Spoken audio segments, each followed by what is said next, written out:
You are becoming less at peace with the people in your life. You need to become more at peace with the people in your life. We're all getting older and more recalcitrant.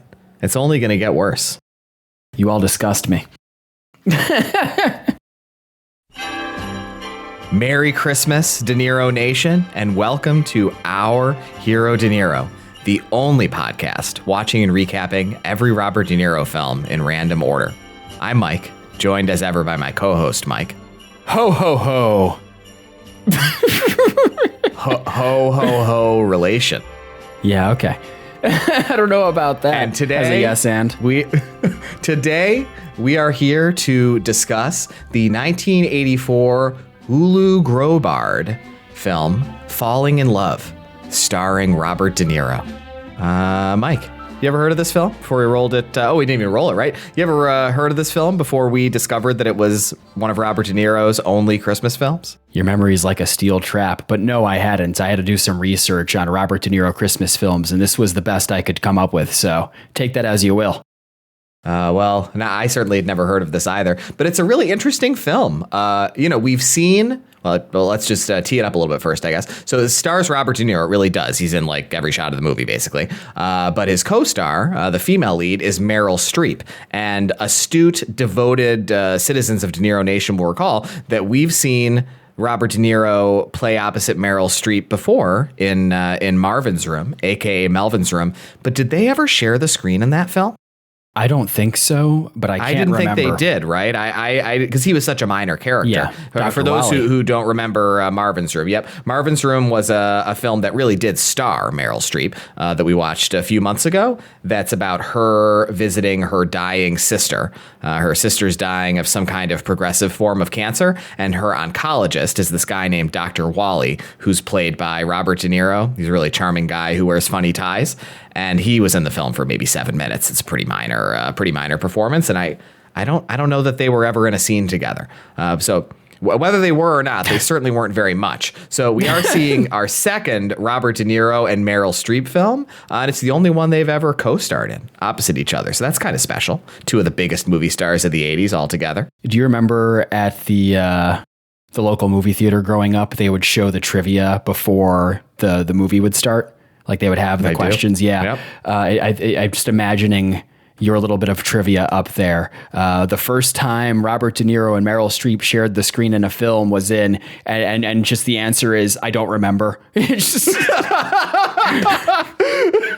maybe Marvin's Room. It says this question's written by Mike, no relation of our hero De Niro fame. Anyway, had you ever heard of this person? I don't even know what their gender is, honestly. Ulu Grobard. Well, they're a Hollywood director, so I think, statistically speaking, for the mid-'80s, probably a man. It was a man. That's correct. Yep. Had you ever heard of him? No. Well, he's directed, looks like maybe like 8 films, and I've never heard of a single one of them. So there you go. Oh, but this isn't the only Ulu Grobard film we'll be watching for the podcast. He also directed True Confessions, starring Robert De Niro and Robert Duvall. Never seen it. Kind of interesting. Sure. That one's supposed to be good. Maybe we'll watch it soon. That'd be great. But anyway, it is a romantic drama film, and it opened in 1984. To a relatively tepid critical reception. It's got a 50 on Rotten Tomatoes, and it was you wouldn't say like a box office bomb, but certainly not a success. It grossed 11.1 on a $12 million budget.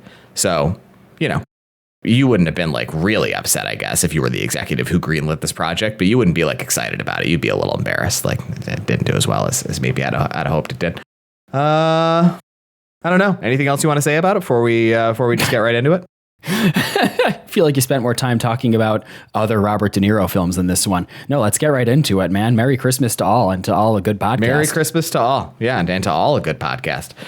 Before we get started, I do just want to pepper in a few different kind of Christmas themed discussions throughout this episode. Okay. So the first thing I'd like to talk about is, Mike, do you have a favorite Christmas song? Or a few favorite Christmas songs that you might like to mention or play a sting or two from? Wow, you're really putting me on the spot here. I'm not as much of a Christmas music freak as you are. I can't wait for you to tell the citizens when you start listening to this shit.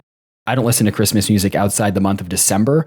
I really enjoy the like the light jazz, kind of cocktail jazz versions of the classic songs. I enjoy the classics. I enjoy the holiday standards. But I really enjoy just throwing it on as ambient kind of background music during that month. What about you, Mike? Well, I have one favorite, but I do want to pull up a list. So that's great. Make sure that I that I don't miss some. Yeah. So my one favorite is "It's a Marshmallow World" by Dean Martin, which is a real banger. I think it's disappointing that you couldn't even name a single song that you liked, a specific one. But I also really love the Burl Ives Christmas records. I really love Bing Crosby's Christmas music. I really enjoy Jose Feliciano, obviously especially Feliz Navidad, but all of his Christmas songs are really, really good. I tend to prefer the classics. Like, I don't think there was any reason for them to record any new Christmas music after like 1972. Do you agree with me about that? I do agree with you. I think Feliz Navidad is probably my overall favorite, but I'm not planning it on repeat. I just think it stands out. Yeah. That was my far and away favorite when I was a kid for years. Like, and I think it makes sense. It's like a song that a little kid would really, really like. Like, it's pretty fun. You know, it's very jaunty, growing up in rural America as we did, music that has that kind of like sort of general Latin flair it's not the kind of Christmas music we were listening to for the most part when we were kids, so it sort of stood out from the rest of the Christmas catalog for me. So I really enjoyed that one, but there's a lot of good ones out there. I love Christmas music. We'll be back to talk about some other Christmas-related topics later in the episode. When do you start listening to Christmas music? Oh, you're right. I'm sorry. I should say. Usually like the first or second week in November. Yeah. Seems a little excessive, doesn't it? I don't know what to tell you. 2 months. My favorite time of year. Okay, I'm it's really a nice excited time to be doing a Christmas episode. No one's saying it's a bad time of year. Yeah. Just saying, isn't that like 2 months a little excessive? For me, what's your favorite thing about Christmas? For me, it is as soon as Thanksgiving is over, then I am willing to engage with the next major holiday. You know, it's one at a time for me. But we've discussed this in the past. I know we are aligned. Doesn't matter. Thanksgiving is a wasted holiday. I skip right over it. Halloween passes. We're right on to Christmas. Thanksgiving is just it's just a day that happens during Christmas season. You're like the living personification of a department store. As soon as Halloween ends, you just throw the fucking Christmas decorations up. What was your question? Are we ever going to talk about this movie? What's your favorite thing about Christmas? Well, why wouldn't that be a separate, like your next in your list of Christmas-related discussions to pepper throughout Because the I episode? just thought of it just now. Yep. Oh, okay. Thought of it just now. I was too busy ranting. What was the question? What's my favorite part of Christmas? Yeah, what's your favorite thing about Christmas? Oh, God, that is a really good question. I mean, listen, Christmas is my favorite holiday. I love Christmas. I like the sentimentality of the season. I like the delicate piano Christmas music. I like really nice. Yep. I like the imagery of the snow falling in New York and all that good stuff. Having a cup of hot cocoa and decorating the tree. It's all pleasant enough, you know, better than Thanksgiving. What about you? What comes to mind? I just couldn't help but notice how horribly you just blasphemed. I mean, my favorite thing about Christmas is obvious. It's reflecting on Christ's sacrifice. Sure. When's the last time you went to church? You actually went pretty recently, right? Okay. No. When's the last time you stayed for a whole mass? Don't play that bullshit with me. You don't get partial credit. You don't get partial credit. I wanted to stay. Under the all-encompassing gaze of the Lord, he saw you leave early. You don't get credit. I'd like to ask, when's the last time you went to Mass, Mike? It was actually sometime last year during my practicum with the Sisters of St. Joseph of Rochester. So you can suck a fat one. All right, so you got me. Yeah, you're right. That's not very Christian of you. All right, well, we'll be back with some more Christmas discussion later on in the film.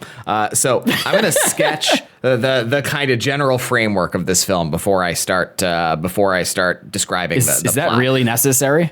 It's such a simple movie. This is kind of that's why I'm going to do it, because I feel like we can make the recap a lot more efficient if we sketch some of the framework before we start explaining. Sure, I'll believe it when I see it.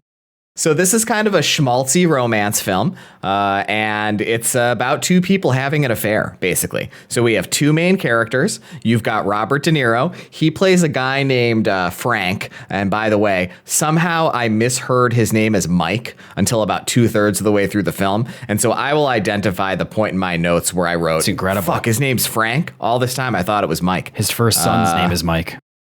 No, I that's not why. I mean, I noticed that, but I definitely heard, I think, Harvey Keitel say early in the film, Frank, but I misheard it as Mike for some reason. And there's Meryl Streep's character, whose name is Molly. Frank is like an architect, I think, or maybe some kind of a civil engineer or something. He's always walking around in buildings under construction, carrying rolled up floor plans or whatever kind of documents that architects carry around. Blueprints. There you go. Blueprints. That's the word. And Meryl Streep plays this lady named Molly, who's some kind of commercial graphic designer of some kind. Other stuff that I want to share about my experience of this film is I watched this film with my mother-in-law. So she's gonna be listening to this episode. So hi, Deb. Nice to have you here in the episode with us. And so I'll pepper in occasional thoughts from my mother-in-law during the episode as well. We were pretty aligned on the film. You're telling me that after I said to suck a fat one? You can edit it out. I'm not going to do that. I'm not going to censor myself. You should have told me beforehand. Well, I'm sorry. All right, so for my language. There you go. And for loving the wrong things about Christmas. So the film opens and we start with some jaunty piano music over a montage of trains. We see Meryl Streep. She's riding the Amtrak, some kind of line from New York to New Jersey. And we see an additional montage of her and De Niro, and I'm going to call them by their characters' names. So Molly and Frank, essentially kind of going about their respective days, commuting on the train in ways that are kind of mirror images of one another. We see them getting on the train, getting off the train. We see them having their own respective conversations on two payphones that are part of like the same collection of payphones in the train station. And the conversations kind of mirror each other. And so it's just kind of setting up that these characters are simpatico. They're kind of in sync with one another. The calls end around the same time, and they each go their own kind of respective ways into their lives. We see Frank ride an elevator up to his job. He's eating a hot dog. We see Molly getting a hot dog that she's eating. They're doing the same stuff. And so we cut ahead a little bit to later in the day.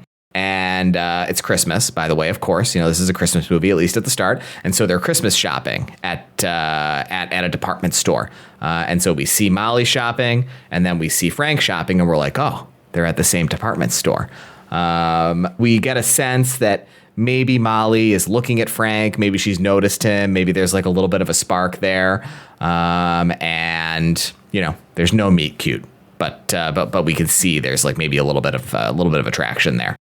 Frank meets up with his friend Ed, played by Harvey Keitel, at a restaurant, and Ed tells Frank that he is getting a divorce from his wife.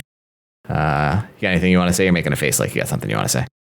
Well, you know, usually, I mean, we've only done 50 episodes prior to this, but we usually do a De Niro face reveal time. Ah, shit, you're right. Well, no, go that's ahead, okay. Go back. That's okay. You're only spending 20 minutes talking about other stuff. The face reveal occurs at 1 minute and 52 seconds. So there you go, citizens. I know you were waiting for that information. Let's talk about De Niro's look a little bit in this film. I really like the way that he looks. Say what you will about this film, and there's plenty of positive to say and plenty of negative. But something that I did really love about this film is just the set and costume design and the just general sort of place and time of it. It was really nice to go back to the 80s, especially this kind of 80s experience of like sort of middle class, like upper middle class professional people in New York City. That was kind of fun. And De Niro wears some really cool outfits in this film. Like he dresses in a professional way, but it's sort of masculine because he works in construction, even though it's more of an upper middle class kind of intellectual job. But I want to ask you, Mike, what do you think about his hair? The fact that it was dyed?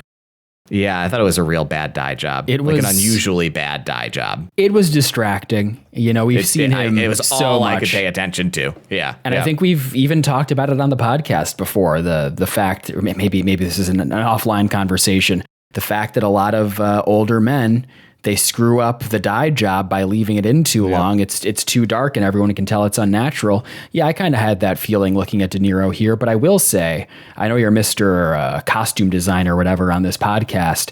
This was the look for me that kind of triggered that line of thinking. His looks are aspirational for me. That is how I want to dress professionally in this next phase of my life that I'm entering. It's all nice, wool blazers and jackets and thick wool sweaters and just nice layering. It's a really nice professional look that's not too formal. I really like it. Yeah, it's a really good mid-Atlantic look. Like, it works well in the part of the country that we live in, right? Which is why it works well in the part of the country this character lives in, because it's the same part of the country. Yeah. But yeah, for like 4 or 5 months out of the year, you can dress like that every day, and it'll look really good.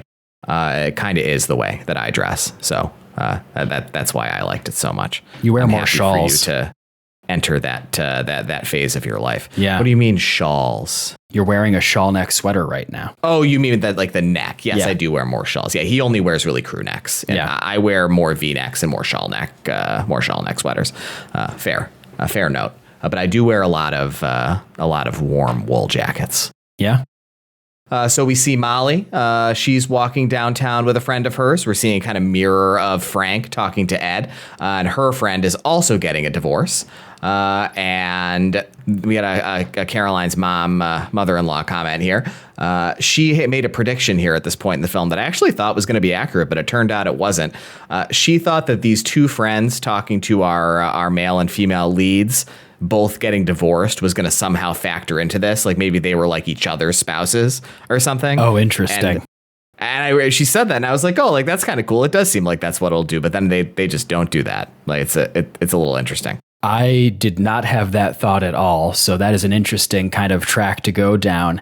I will say the thought that ran through my head when Frank and Molly are having conversations with their best friends, played by Harvey Keitel. And unfortunately, I don't know the name of this actress off the top of my head. My thought was, these are not the people you should be listening to for advice. I agree. They're both getting divorced. Their lives are falling apart. But they're the little devil on their shoulders suggesting that they go all out and get freaky with it. Don't do that. Yeah. Don't abandon your spouses and families.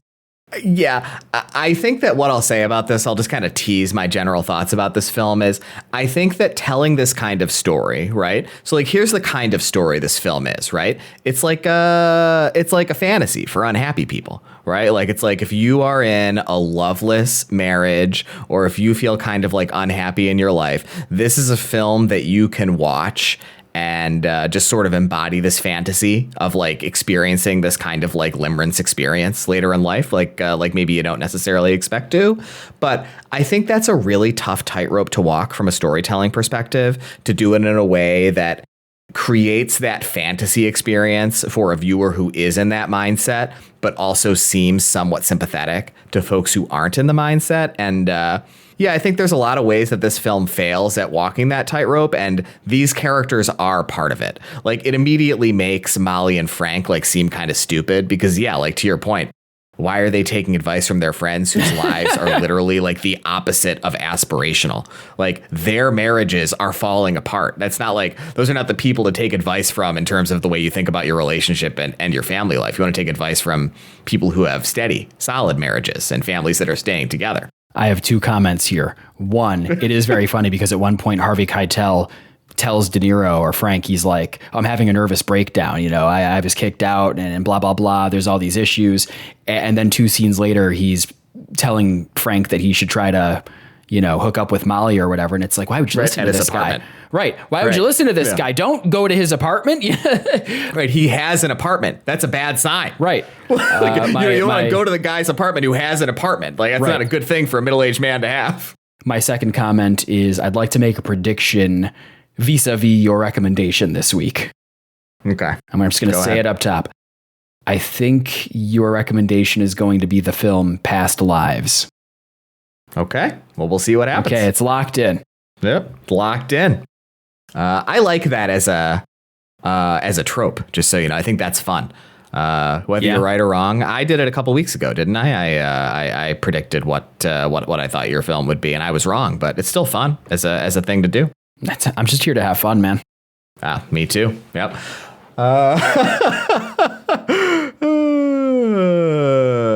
So Molly goes and visits her dad at his house, and he has some kind of chronic illness that they allude to in the conversation, but it's not described specifically what it is. It will be later, though. So we get a scene break, and now we see the two of them both shopping downtown in the same department store again, but this time they have a meet cute. They're walking out of the store at the same time, and they're both carrying like a lot of bags. At this point, I turned to Caroline's mom and I said, man, you used to have to carry a lot of shit around with you this time, didn't you? Like back in the 80s, like he just has like so much stuff. Like his hands are like full of like all this stuff. And it's like now you'd only need to have your bags, you know? You'd probably order a lot of that stuff online.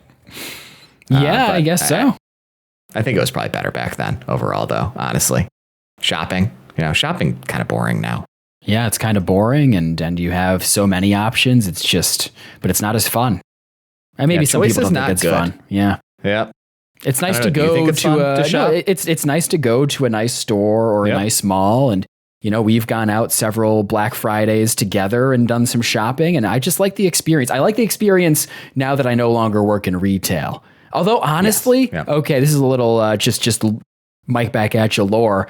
I used to work at Macy's when I was in college, and I'm not even joking. My favorite day of the year to work was Black Friday. Everyone had to work 10-hour shifts. And I worked midnight to 10 a.m. And I honestly kind of loved it because when it was busy and customers were flooding the store, you were just so engaged the whole time. And I could actually enter a flow state just ringing people out. Which was kind of nice. People thought I was crazy for liking working that day, but it's a lot better than working a Monday morning opening shift when no one is buying anything and your assistant manager is walking around saying, oh, if you have time to lean, you have time to clean. It's like, okay, why don't you pay me more than minimum wage and I'll do more than the minimum amount of work? That's the compact that we can discuss, but it didn't happen and I had to leave. I had to spread my wings and fly elsewhere. Anyways, back to falling in love. Sure. Yeah. This whole scene here made me feel nostalgic for just what department stores used to be like when we were young. Because you go to Von Maur now, you know, and Von Maur is like, it's really all we have left, right? At least in this area of like the kind of classy upscale department store. There's like 6 people in there, you know? And to be clear, the Macy's that I worked at no longer exists. Yeah. So they have this meet cute. They're carrying a lot of stuff, as I said, and they get mixed up at the doorway. They bump into each other and they spill all their shit out of their bags. And this was a correct Deb prediction. I wrote, Deb thinks they probably mixed up their items as a contrivance for them to reconnect. Yeah, she's got that that mind of somebody who's watched these kinds of films. I never really watched these kinds of films, like this sort of schmaltzy romance film. You ever watch this kind of stuff? As previously discussed on our Stanley and Iris episode, no. Yeah, I kind of like it though. It's kind of a nice thing, honestly. So we get a scene of Frank with his wife. It's Christmas morning, and the kids wake them up to go open presents. So Frank's married. He's got a wife, and they've got 2 kids. To your point, one of the boys' names is Mike, but that's not why I thought Frank's name was Mike. And we see them opening the gifts together. And we get an important character moment here. Frank got his wife some kind of negligee or some sort of lingerie or something like that. And she's really surprised that he got her such a romantic gift. And so I think this is supposed to convey to us that they're in kind of a loveless, sexless marriage a little bit. And he got her a book on sailing, which is not what he actually meant to get her. And so we're to understand here that this is the item that he mistakenly exchanged with Molly. He said he bought his wife a book on gardening. His wife played by the great Jane Kasmerick, the mom from Malcolm in the Middle. Oh, I thought I might have recognized her from somewhere. That's where. Yeah. You want to know something? What? She was my favorite character in the movie. Frank's wife. Who was your favorite character in the movie? I didn't pick favorites in that way, but I guess it would probably have to be. I mean, her and Meryl Streep's husband, they're just taking these L's, you know? Yeah. Through no fault of their own. But Meryl Streep's husband seems like kind of a dipshit, you know? Yeah, I think a little more than Jane Kaczmarek's character. I agree with you there. Yeah, I think that they do an uneven job of making the story work with the two characters. Yeah, making the case. Which we'll talk a little bit more about. But we can talk about Frank's wife's character now. And I'd just like to say, what is her character's name? Anne. Her character's name is Anne. So let's talk about Anne for a moment. I think that we start to see her as her character is introduced. Maybe the film's greatest failure, which is this lady is awesome. Like, yes. At every turn, she just seems like a perfect wife. Like, she's like kind and caring. She gardens in this cool greenhouse. She has like a really cool hobby. She keeps a nice house. She seems like she really cares and loves, taking care of the kids. She seems really doting and supportive and like very patient with Frank. And so just for the whole film, I was waiting like, when is anything going to happen that's going to make me celebrate him leaving her? And nothing ever does. Right. There's nothing in the film to suggest that there is dysfunction in their relationship. She seems like a perfect character. Right. Like, I was just watching and I was like, you shouldn't leave this lady. She seems like an incredible person to be married to. And I think that makes it more difficult with us to sympathize with De Niro's character for these feelings of restlessness or longing for a woman outside of his marriage. Completely agreed. Yep. So we also see here another sort of twin scene of Molly with her husband. Her husband's name is Brian. Scene of Molly with her husband, Brian, and he likes to sail. So he was the one for whom the sailing book was purchased, and he's got the gardening book that was meant for Anne, Frank's wife. So we see Frank get on a train, same train as from the start of the film. Molly's there, and they disembark at their destination and happen to be walking next to each other, but they don't quite recognize each other until they do. So they didn't mean to be next to each other. They just happen to be walking next to each other. This is the real meet cute. And so it's revealed here in this conversation that it's been 3 months since the meet cute happened at the department store when they exchanged the stuff. This is just why this is why I tell all of my married friends, you need to watch where your spouse is going. You don't let them talk to someone of the opposite, sex. Don't let them go on the train. Don't let them, they have to, the reason De Niro's taking the train is because his car is broken. You buy another car. You go to the dealership and you say, I'm going to buy a new Chevy Suburban right here, right now. I am not letting my man on one of those co-ed trains, because that's where those meet cutes happen. Stealerships. Yeah. Oh, yeah. I call them Stealerships. Did they have Chevy Suburbans back in 1984? Oh, yeah. Chevy Suburban's been around since the 50s. I didn't know that. I picture that being a later car, I guess. Because you were born in the mid-80s. This was Car Talk. Right? Yeah. So we see Frank at work. He's at a construction project, and his boss is haranguing him, trying to get him go do some kind of building job in some faraway city. It's not revealed exactly where. Frank insists that he can't do it because he's got a family to take care of. And we see Molly at her job as well, and she's just like talking to her friend, and we can tell that she's a graphic designer. Less important character moments there. I don't know if you're going to mention it later. They did mention the city, right? In that scene, they say where he wants them to go. I mean, do you know where it is eventually? Oh, later. It's Houston. Oh, okay. Yeah. Okay. It's just not revealed in that scene. Gotcha. Okay. Yeah. I'd like to issue a retraction or a correction to a statement previously made earlier in this episode. The Chevy Suburban has actually been made since 1934. I apologize to anyone who may have been offended by my earlier comments. Pretty funny to describe something that was discussed, quote, earlier in the episode when it was literally 12 seconds ago. I'd like to issue a retraction for something that I discussed earlier in the episode, 1/10 of 1% of the episode ago. We do live fact checking now.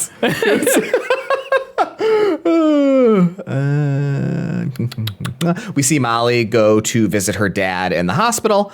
So something has taken a turn with his illness, and he's been admitted to the hospital. And we see that Ed is a co-worker of Frank's. He's at the construction site with Frank, and Ed tells him about how awkward and uncomfortable his separation from his wife is.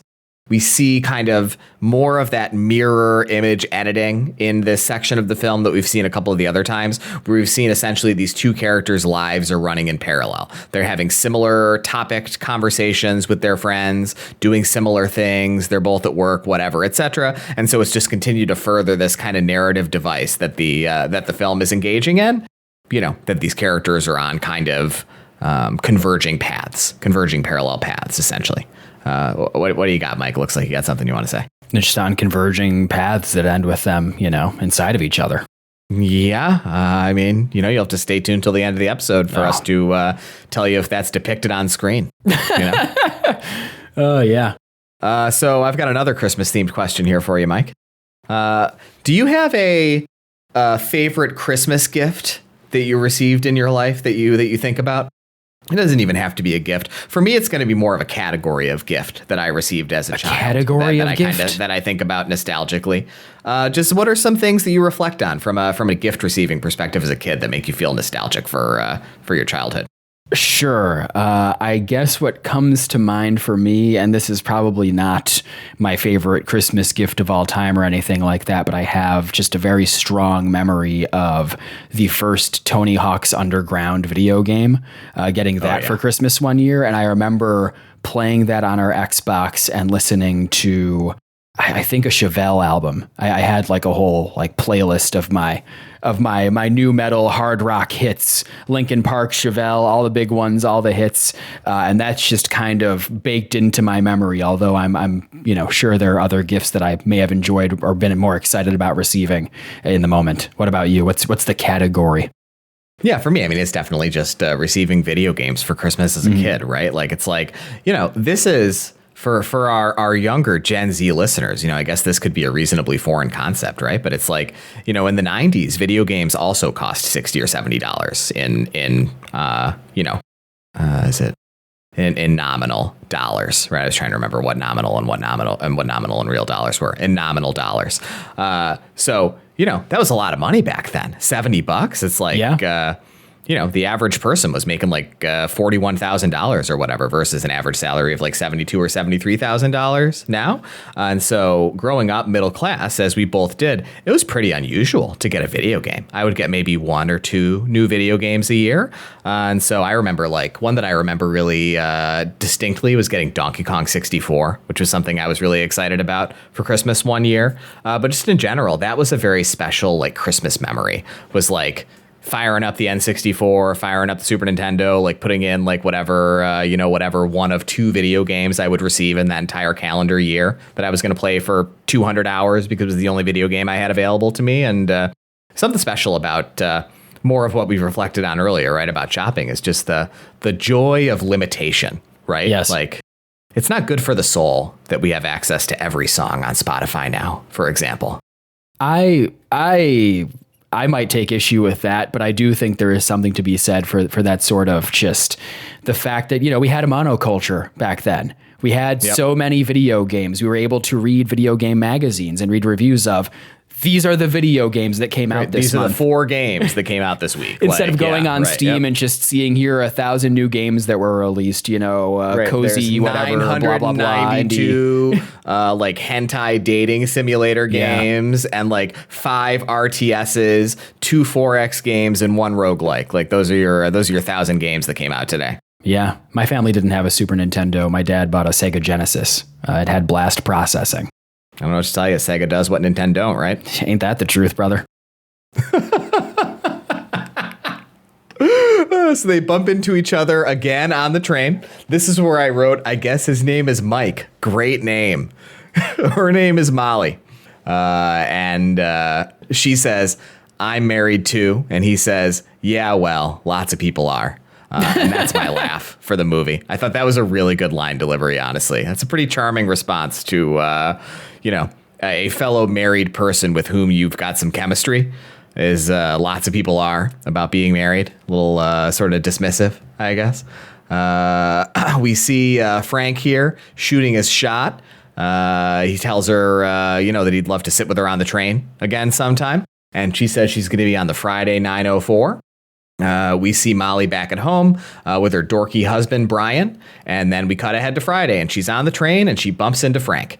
They sit together and have a very wistful, very romantic conversation. And Frank tells her about how he's got 2 kids. And so this is where I first noted. Deb and I discuss how part of what is making this a little odd so far is the fact that neither of their spouses are being portrayed at all unsympathetically. We will learn a little bit about Molly and Brian's marriage that kind of explains, like, maybe why she's in a dead marriage. Yeah. But we don't. These spouses are not really portrayed unsympathetically. It's very odd. It makes it hard to celebrate this narratively. But we've already covered that. Yeah, I mean, listen, I think it's probably a great film to watch if you're a cheater, you know? You're like, oh, yeah, I can see myself in this Robert De Niro fella. They go to lunch, and I noted here that this is just, it's just nice to see everybody in a restaurant in 1984. Like, everybody's wearing a suit. Everything's done up all nice. It all looks really ritzy. Yeah. You know? It's like those old photographs of people on airplanes in the 50s. It's a totally different world. They dressed up for it. It was a special occasion. In the restaurant, we get a really charming Frank moment where he tells her some like apocrypha about the history of New York City as though it's something that he just knows. And she's really impressed. And he laughs and says he read it on the back of the menu. Which is very charming, like self-deprecating humor. I was like, I get it. I can see you fall in love with this guy a little bit. You know, he looks like Robert De Niro. He's like being kind of funny and self-deprecating in that way. He has jet black hair. Yep. So we see Frank and Ed at the gym together exercising. This is kind of a funny scene. Frank, Robert De Niro, asks Ed, Harvey Keitel, if he's good looking. And we can tell that he's trying to think about whether maybe Molly feels the same way about him that he feels about her. We see another scene of Frank having coffee with Molly, and Molly explains how she and her husband Brian had a baby a few years ago, and the baby died very young. It died when it was only 5 days old. And so this is what they give us for the Brian character and for their marriage. And it kind of explains it. It's like, I don't know. You had a dead kid in your marriage. Like, I don't think it really matters how strong your marriage is. I think you got like a 65% chance of it not working out. You know, I think it's very, very hard to make a marriage work in light of that kind of tragedy occurring in your domestic life. And so this kind of explains that. And we also get some character development about Brian throughout the film, where it appears he's some kind of surgeon or maybe some kind of like ER doc or something. Yeah. And so he's just a very emotionally repressed, big compartmentalization weirdo who doesn't seem like he's ever like very warm or loving toward her. And you have to imagine their baby having died made him even more walled off and even more repressed and unemotional. And so it kind of makes sense. Like, it's not painting him as though he's a bad person, but you hear about these things about this character and you're like, oh, this marriage is not going to work out. That kind of makes sense. But we never get any kind of parallel storytelling for Frank and Anne. Jesus Christ. Yeah. Molly tells Frank during this conversation that she thought after the baby passed away that they would try again and to have one, but her husband was unwilling. So she said, no, we're still going to, it's just a matter of when, which is, clearly indicating to us that it's not going to happen. And it's tough, you know, I mean, it's a difficult thing for any couple to have to work through. And I think you have to treat a dead kid like a dead pet, right? You replace it within 6 months, you know? It's very Christmassy of you. Tis the season. Where's my eggnog? Do you drink eggnog? I love eggnog. So we see Molly meet up with her friend, the mirror relationship she has to the Frank and Ed relationship. And she talks to her friend about how she's seeing Frank, and she gets all giddy and schoolgirlish about him. We see her get a call from Mike, and they meet up for what seems like a very substantial... I called him Mike again, didn't I? Here's the thing. His name is still Mike in my notes everywhere. So every time I've called him Frank has actually been me changing it to Frank as I talk. So my hit rate's really high. I mean, I've corrected it. I've corrected it correctly, like I think probably 48 out of 50 times I've said it since I started doing the recap. We're still a few paragraphs of me being like, holy shit, his name's Frank? So. I don't understand how this happened. I really don't understand. Why did you think it was Mike? It just sounded like Mike the first time I ever heard it. And then your brain just auto-completes things. You know that, right? Yeah, sure. It's part of human perception. It's part of the way human perception works. And then my brain just auto-completed it as Mike. Whenever I heard it, I was like, well, I know that's his name. So if it sounds a little bit like Frank, it was probably Mike. And it wasn't until later that one was so distinctively Frank that it like snapped me out of that delusion that I was that I was experiencing. Right. Okay. Continue. Keeping it tight. So she gets a call from Frank, and they meet up for what seems like a pretty substantial date, including them taking photo booth photos together. I really thought the photo booth photos were going to be a plot device. Did you think that? They're never brought up again. Yeah, De Niro, I think, folds them up, the strip. Right, I thought like his wife would find them or something. Yeah. I was like, he's going to put them in like his jacket pocket and she's going to take it to the cleaners or something. I wonder if that got edited out in post. Chekhov's photo booth photos. Yeah, Chekhov's photo booth photos, yep.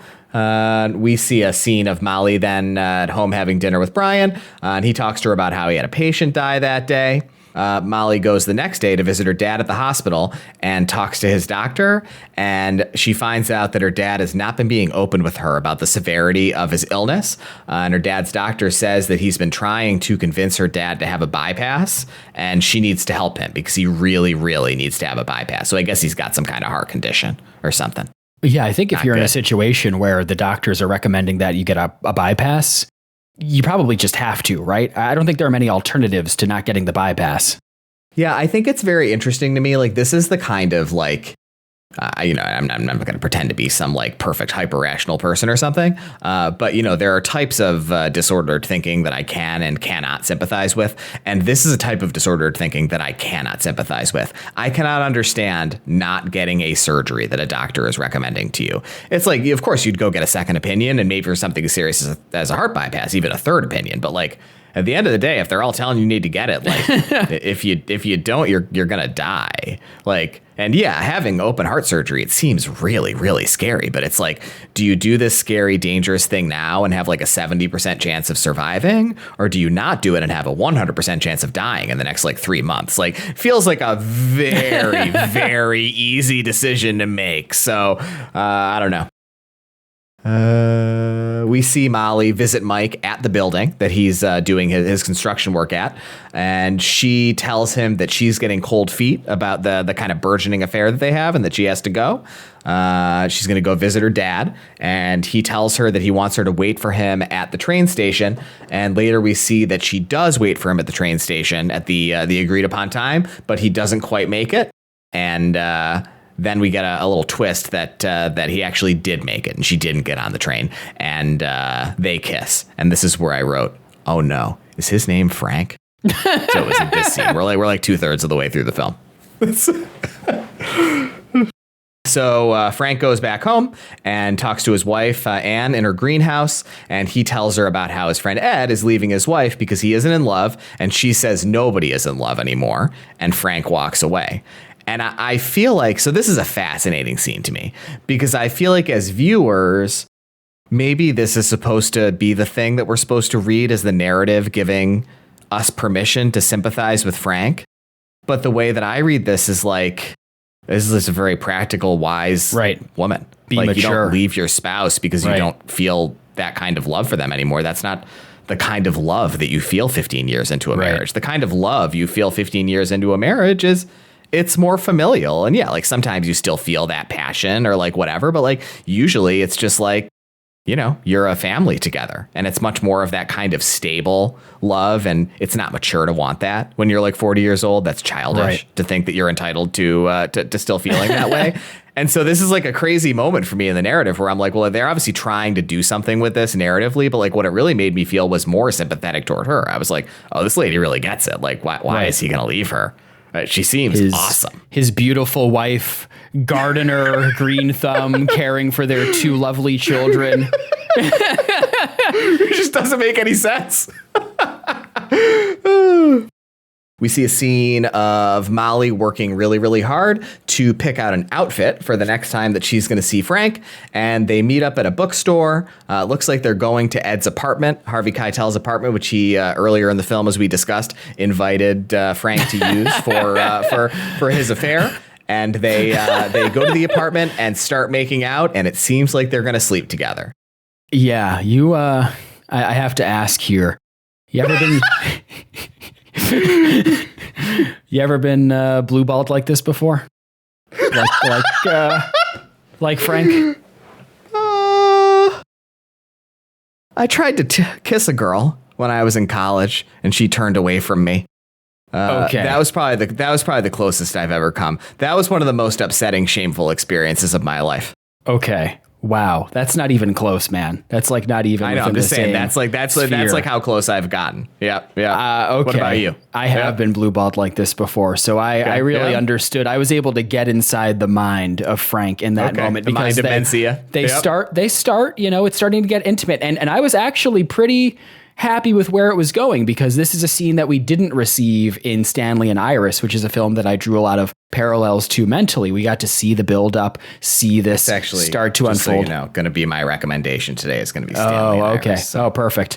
And they start to get close to each other, start to get intimate, and then Molly stops, cuts it off, and we see them, you know, we see Frank holding her from behind, and I just thought to myself, and I'll ask you this question right here, right now.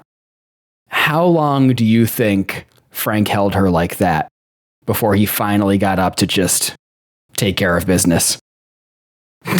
You know, he was fully torqued. I guess I assumed that he didn't go to take care of business. He seems like a romantic guy. You think he just sort of like wrote it out? I think he just wrote it out. It would be the romantic thing to do. I bet you if there was an extended cut of this film, like a director's cut where they had deleted scenes, the camera would just run for another few minutes and Frank would be like, oh yeah, I got to get up real quick. I got to use the bathroom. You know, just real quick. I'll be back in a couple of minutes. Just number 1.5 at max. And he gets see up. The rope splat on the wall. No. We see him get up and like he walks and he's just pitching a tent in his boxers. and he's just like in the bathroom and you just hear that sound, just that like. And like Meryl Streep asks him, you okay over there? And he goes, oh yeah. One second. I'm just going number 1. No, it's actually it's actually a number 3, as we learned in Dirty Grandpa. Right, you just hear 30 seconds of him going, and then finally it culminates with him just like screaming, just like, it comes out. Oh, sorry, babe. I think I have a kidney stone. He walks out and he's like, what were we talking about? Oh my God. To your point, right? They do not end up culminating, consummating, I guess, their attraction to one another. She says that she can't do it. And we see them. They actually ride the train together some more. And he kisses her neck on the train, which I thought was an awfully ballsy thing to do in public when you're having an affair. But I guess it was a different time. I think that people didn't carry cameras around with them all the time. Suggests that he didn't take care of business, because I think that is the ballsy move of a man who's all wound up. Right. Yep. And it's a little awkward. You know, we can tell that it's not as easy as it was, before. She watches him get off the train with his family. Like his wife comes and meets him with the kids at the train station, which again, not making him sympathetic. No. Your family came to pick you up at the train station. They're so excited you're coming home from a day at work. Yeah. They didn't even wait in the car. Like, they're on the platform. We're so excited for daddy to come home. You're going to leave this family? This is the home you want to wreck? This is like the most unsympathetic character ever. Listen, it's fine, man. He's going to buy them a Sega Genesis in a few years. There you go. Sega does what Nintendo don't. You get a Master System really soon in 1984. Yeah, really that's only true. a few years, right? Yeah. Molly goes home, and her husband Brian is waiting for her outside, and her dad died. And we get one of the longest sequences in film history, honestly, of the funeral and how upset Molly is. Did you clock how incredibly long this sequence was? It felt long. I didn't clock it, but I think it felt long because it was long. Yeah, I think it was way too long. You have to give Meryl Streep room to do her thing for at least one scene. She's a great actress. Yeah. Listen, we saw De Niro in half the film. I mean, more than half the film, but I'm happy that the other person we saw was Meryl Streep. I agree. Love her. I mean, listen, the performances are not the issue with this film. They're all fantastic performances. Everyone is turning in A work here. Later, we see her talking to her friend on the phone, and she's just very depressed. We see her in bed. She doesn't want to get out of bed. She's not doing well. And she's depressed, because her dad died, obviously, but also because of the way things have not really panned out with Frank. We see Frank get home from work, and his wife, Anne, is there. She's in the kitchen drinking wine, and we can tell they're about to have a serious conversation. And she just knows something's up. And I wrote here, this lady seems awesome. And she only gets better as the scene goes on. He initially is like super closed off. She's questioning him, and he's like, oh, nothing's going on. I'm fine. Everything's totally normal. And she's like, well, at least lie to me. Like, don't insult me by just telling me that nothing is wrong, asshole. I've been married to you for 15 years. I know that you're acting like a weirdo. And he finally admits it, that he's met this woman, but he tells her that it's not serious, and she doesn't believe him. She calls him on lying about these feelings not being serious, and essentially correctly accuses him of being in love with this woman who he's having what she thinks is just an emotional affair at this point. And she says she's going to take the kids and go stay with her mom in Denver for a few weeks while Frank figures out what he's going to do. I note they really are sketching him in such an unsympathetic way. It's very odd storytelling, but he seems really sad. We get a lot of scenes of him just looking wistful and sad that his family is gone. It's like, oh no, if it isn't the consequences of my actions. There's no way to have predicted that happening. There's nothing he could possibly have done to avoid this outcome for himself. So a bunch of other shit happens that doesn't matter. And Frank calls Molly at her house, and they have a breathy romantic conversation. And Brian comes in, and you can tell that he can tell that something is going on. Frank tells Molly that he's going to Houston for work, but he wants to see Molly one more time before he leaves. He's at home alone, he tells her, and he wants her to come over to his house. Brian overhears the conversation, but misperceives it as her breaking it off with Frank. But she comes downstairs and totally crazily is like, I just have to go see him. I just have to go see him.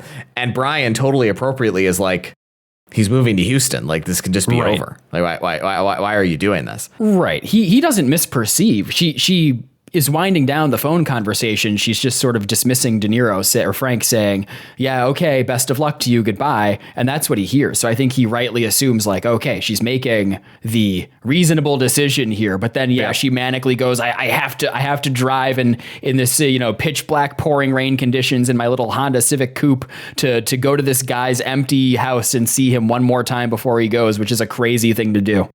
Yeah, it is a totally crazy thing to do. I agree. We see her driving insanely fast in a way that suggests Deb actually thought this was going to happen. I didn't think that something this insane would happen, but it really does suggest that she's going to have a car accident. Deb was like, oh my God, is she going to die on her way to see him? And I was like, I don't think it's that kind of movie. I don't know. That would be a crazy way for this movie to end. I don't think this movie is very good at this point. Real crowd pleaser. I don't think it's so bad that it's going to end with one of our romantic leads dying in a fiery car crash in the last 10% of the film. So she doesn't have a car accident, but she does miss a train crossing, and she almost collides with the train as it's going through the crossing. And when the train is passed, her car won't start, and it makes the right sound. By the way, that's great. Just a little harkening back to a Grudge match when the car didn't make the right sound. Yeah, the Buick. When the battery was dead. A Buick. Yes. Yeah. We see a scene of Frank calling Molly's house for some reason and has a conversation with her husband, Brian, who tells him not to call anymore. And she makes it to the train station, but she just missed him. He's gone to Houston. We get a cut ahead again. It's Christmas once more. And Frank has lunch with Ed. They're in New York, and we get some expository dialogue where Frank explains that he and his wife weren't able to work it out. She's living in Denver full time. He's living in Houston full time now, and he's just come back to sell their New York house, essentially. Ed tells Frank that he's getting married, and he wants Frank to be his best man. And there you go. That's kind of the conclusion of the Ed character. Frank and Molly reconnect in the department store, and we have a little will they won't they type moment. But ultimately, he runs after her through the street, and they get together at the train station. They kind of embrace and kiss, and the film ends with Really, honestly, one of the craziest ending shots of any film I've ever seen. I really didn't know what to do with it. It ends with a freeze frame of them in a romantic embrace, but superimposed over footage of the train driving There's away. A lot of train imagery in this film. Yeah. But the combination of a moving and still shot I thought was just very odd. It was a very odd way to end the film. Yeah, really, really, really strange. And that was Falling in Love. Mike, what'd you think? Yeah, overall, I think Falling in Love was totally fine and deserves its 50% on Rotten Tomatoes.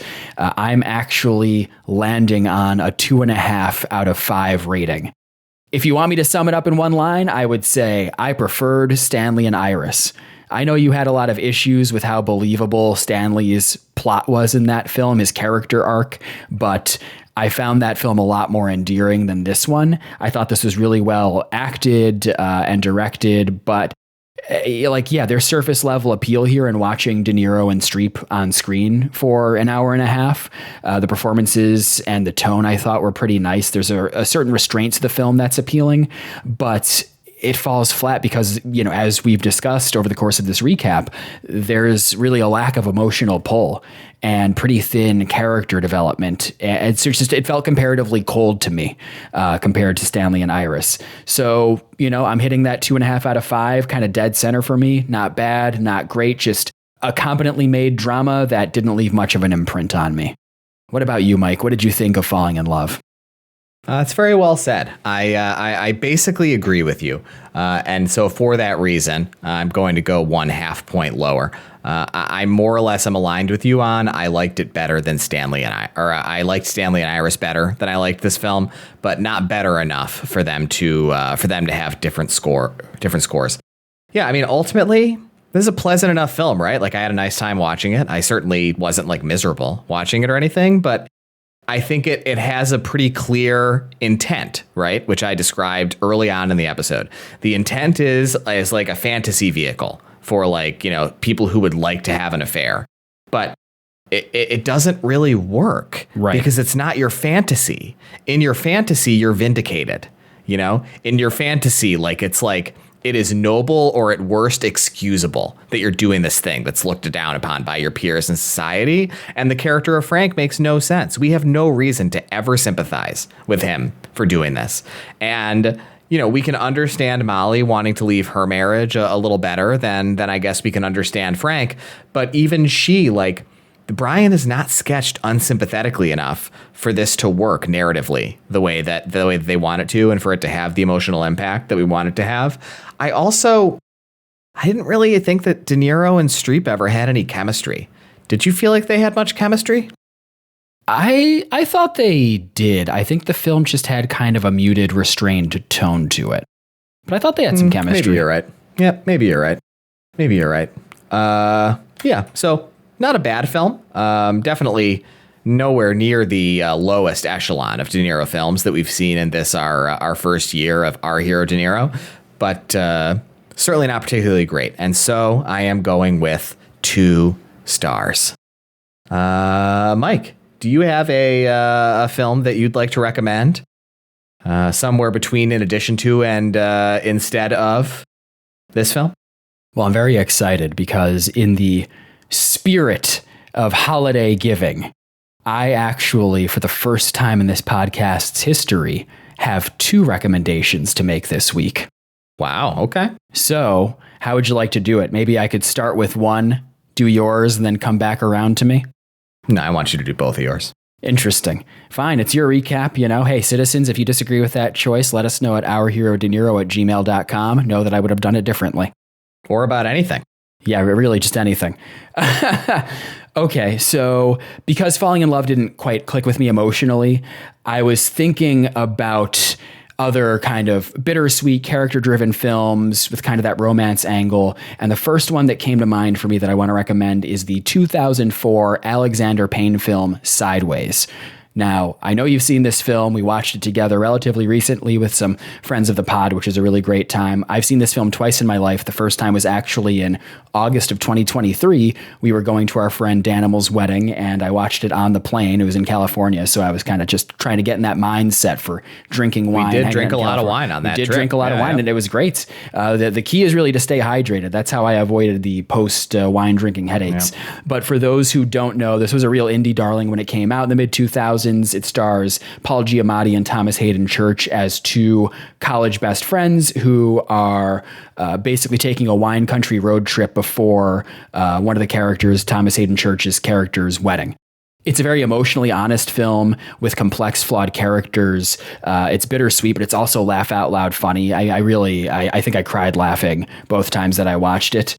And it has a quiet romance that's really done right between the characters of Miles and Maya, played by Virginia Madison. So I gave it a 4.5-star rating on Letterboxd both times that I've seen it, and it's one that I'm happy to rewatch. So my first recommendation this week is Sideways. Great recommendation, Mike. I really like that movie. That's great. Thank you for the thank you for the reaction. Would you like to hear my second recommendation now? I mean, you paused. I thought you were pausing for a reaction from me. I was. I just, I wasn't sure what you're going to use. You didn't, it's just a small reaction is all. Are you ready for my I don't know what to say. I mean, I like the film. I think it's really nice. It's a great recommendation. I co-sign it. Go ahead. Let's hear your second recommendation. Sure. So I thought, okay, what about the citizens of De Niro Nation who maybe don't want a romance film right now? Maybe they're more in the Christmas holiday spirit. So my second recommendation is similar tonally. I'm recommending the 2023 Alexander Payne film, The Holdovers, also starring Paul Giamatti. Look, I'm going to be upfront with you. I didn't like this film as much as Sideways. I gave it a 4 out of 5, but it's been a couple of years since I've seen it, and I'm looking forward to rewatching it. It stars Giamatti as a cranky classics teacher who's stuck supervising high school students over Christmas break in a New England boarding school in the 70s. It has a lot of emotional weight. It's bittersweet. There's a lot of reflection and regret in the characters, but it has very satisfying character dynamics. And I think it's this film it's wintry and nostalgic, but it's also very honest about grief, failure, and human connection. And so I think it's another worthwhile watch. So my second recommendation this week is The Holdovers.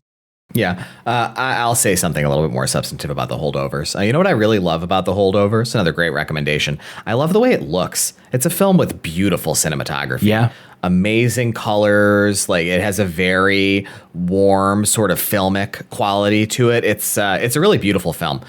So I think I probably also gave it 4 stars, if I recall. But I give the cinematography of The Holdovers 5 stars. It really made an impression on me when we saw it in the IMAX, right? Was that an IMAX film? We saw it at your house. We watched that at my house. We never watched that. It was an Oscar film, wasn't it? That's why we watched it, because it was an Oscar film that year. Yeah. Well, there you go. It's a nice film. Your memory is like a steel trap. It is. Yep. It's kind of like a bear trap. Like it's open around most of the sides. Yeah, like if something's not specifically right, like trapped in the teeth, like it's gonna get out. Yeah. Yep. Oh, those are both great recommendations. I don't think either of them is as good as my recommendation, which I'm delighted to say is the 2023 Celine Song film, Past Lives. Fucking nailed this shit. Oh, damn, son. Oh, man. Fucking nailed your ass. What'd you give Past Lives, by the way? 3.5 out of 5. The Gentleman's 3. 3.5 out of 5. The Gentleman's 3. This is one of Mike's wrongest film opinions. It's honestly offensive to me. Past Lives is an incredible companion to... what the fuck's this movie we just watched? Falling in Love. Falling in Love. I think this is a rusty bear trap, your memory, FYI. You need to take some supplements or something. I do take supplements. You take supplements? You're not taking the right ones.